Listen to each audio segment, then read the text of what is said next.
అందరూ గుర్తుపెట్టుకోవాలి.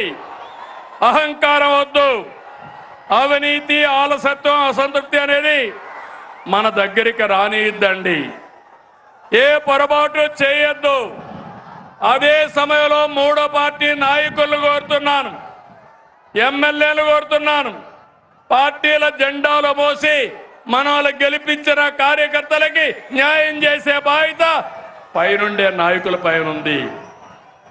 ఒక పార్టీ అని కాదు, గ్రామ స్థాయి నుంచి రాష్ట్ర స్థాయి వరకు మూడు పార్టీలకు న్యాయం చేయడం మా ధ్యేయమని మరొక్కసారి మీ అందరికీ హామీ ఇస్తున్నాను.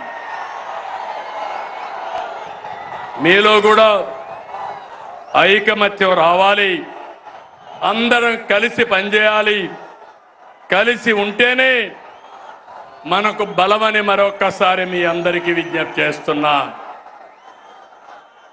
నా కోరిక ఒకటి, రాష్ట్రంలో హెల్తీ, వెల్తీ, హ్యాపీ సొసైటీ, అందరికీ ఆదాయం రావాలి, ఆరోగ్యంగా ఉండాలి, ఆనందంగా ఉండాలి.